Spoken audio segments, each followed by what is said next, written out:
আমার খামখেয়ালি রান্নাঘরে সবাইকে স্বাগত। আজকে দেখাবো দই বড়া রেসিপি। প্রথমে আমি বিউলির ডাল আর ছোলার ডাল একসাথে আমি সারা রাত ভিজিয়ে রেখেছিলাম। তো এখন আমি সেগুলোকে সুন্দর করে বেটে নেব, মিক্সিতেই বেটে নেব। আর একটু অল্প জল দিয়ে একটু পাতলা করেই বাটবো, মানে খুব যে ঘন করে বাটবো তা নয়। এবার এর মধ্যে আমি কিছুটা লবণ আর হিঙের পরিমাণটা একটু বেশি দিলে ভালো লাগে গন্ধটা, কারণ টক জলের সাথে যখন হিঙের গন্ধটা মেশে ওটা খুব সুন্দর লাগে। তো এরপরে আমি এটাকে সুন্দর করে ফেটিয়ে নেবো হাত দিয়ে। ফেটানো হয়ে গেছে, এখন আমি কড়াইতে তেল বসিয়ে দিয়েছি। এবার বেটে রাখা যে ব্যাটারটা এটাকে আমি অল্প অল্প করে দেব, দিয়ে আমি এটাকে ভেজে ভেজে তুলে নেব। মোটামুটি 2 থেকে 3টে স্টেপে আমি এটাকে ভেজে নেব। আপনারা চাইলে এই ব্যাটারটা কিন্তু 1 সপ্তাহ পর্যন্ত এয়ারটাইট কন্টেনারে করে ফ্রিজে রাখতে পারেন। আবার বড়াগুলোকেও আপনারা যদি চান ভেজে কিন্তু এয়ারটাইট কন্টেনারে করে রেখে দিতে পারেন। অন্তত বড়াটা ভেজে রাখলেও 2 থেকে 3টে দিন আপনি ইউজ করতে পারবেন। তো আমি বড়াগুলোকে ভেজে নিচ্ছি। খুব লাল লাল করে ভাজবো না, একটু সাদা সাদা রেখেই ভাজবো বড়াগুলোকে। উল্টে পাল্টে বড়াগুলোকে সুন্দর করে ভেজে নিয়েছি। আমি আরও একবার বড়াগুলোকে দিয়ে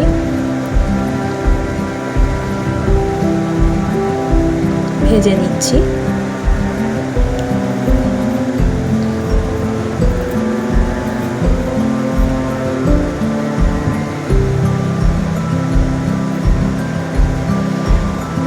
বড়াগুলো আমার উল্টে পাল্টে সুন্দর করে ভাজা হয়ে গেছে।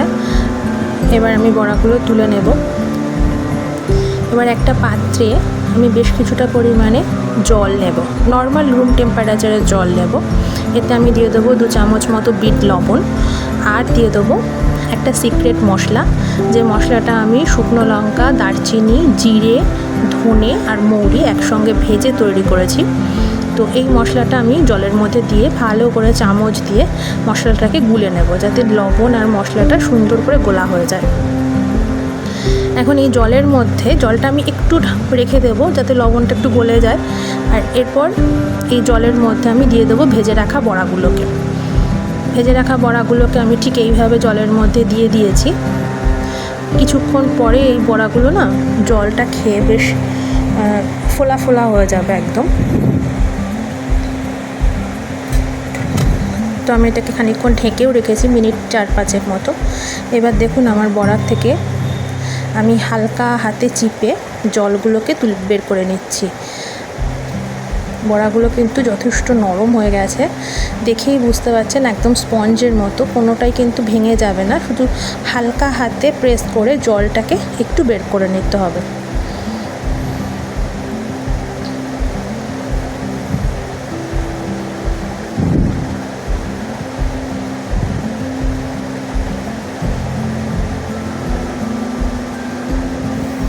তো আমার সব বড়াগুলোকে এইভাবে নেওয়া হয়ে গেছে। এইবার আমি দেখুন বড়াগুলো কত সুন্দর হয়েছে একদম। তো এবার আমি একটা তেঁতুলের চাটনি করে রেখেছি।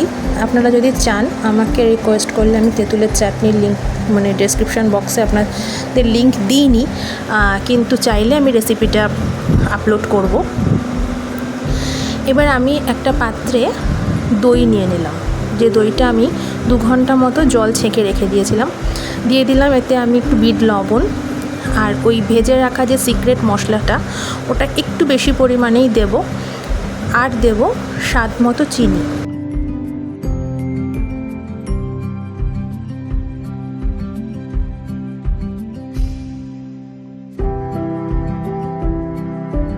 ফেটিয়ে নেব।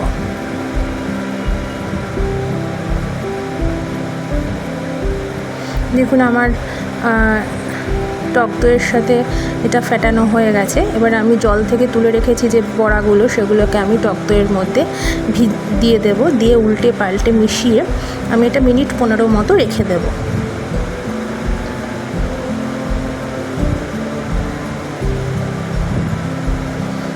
এইভাবে আমি উল্টে পাল্টে নিয়ে দইয়ের মধ্যে যাতে ডুবে যায় সেরকম করে নিয়ে আমি মিনিট 15 মতো বড়াগুলোকে দইয়ের মধ্যে রেখে ভিজিয়ে রাখবো।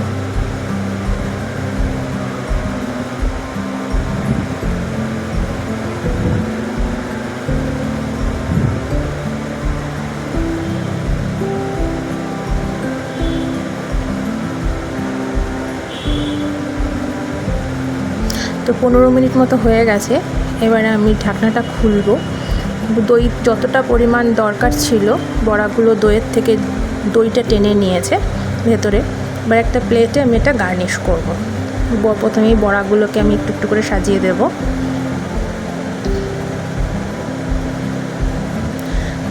এখন এই শ্রাবণ মাসে অনেকেই নিরামিষ খান, তো এই সময় সন্ধ্যের দিকে যখন চটপটা খেতে ইচ্ছা করে, তখন এই শ্রাবণ মাসের নিরামিষ মাসে এইটা কিন্তু সন্ধ্যেবেলার টিফিন হিসেবে খুব ভালো, সবাই পছন্দ করবে এবং খুব পেট ভর্তিকর খাওয়া, খেতেও ভালো। আপনি মনে করলে বাচ্চাদের টিফিনেও দিতে পারেন, কোনো অসুবিধে নেই। বড়াগুলো আপনি ভেজে রেখে দিতে পারেন, যখন দেবেন তখন জলের ভিজিয়ে দইয়ের সাথে করে দিয়ে দিতে পারেন। তো এটা দেওয়া হয়ে গেছে। এবার ওপর থেকে আমি তেঁতুলের যে চাটনিটা করে রেখেছিলাম, টক মিষ্টি চাটনি, সেটা দিয়ে দিলাম। একটু বেশি করেই দেব। আর দেব এর মধ্যে চাট মশলা। আমি এখানে এভারেস্টের চাট মশলা ইউজ করছি। এভারেস্টের চাট মশলাটা একটু বেশি পরিমাণেই দিলাম, কারণ চাট মশলার টেস্টটা একটু অন্য দিলে ভালো লাগে। তো চাট মশলা দিলাম। আর দিয়ে দেবো ওপর থেকে, আমার কাছে ঝুরি ভাজা ছিল না, তো বেসনের পাপড়ি ছিল, তো সেটা দিয়েই আমি সার্ভ করলাম। এই বেসনের পাপড়িটা দিয়েও খেতে খুব সুন্দর লাগে, তো আমি এটাকে দিয়ে দিলাম। ওপর থেকে আরও একবার আমি তেঁতুলের চাটনি আর টক দই দিয়ে দেবো। তো এই ছিল আজকে আমার রেসিপি। যদি সবার ভালো লেগে থাকে অবশ্যই চ্যানেলটাকে সাবস্ক্রাইব করে পাশে থাকবেন, আর লাইক করবেন, শেয়ার করবেন। নমস্কার।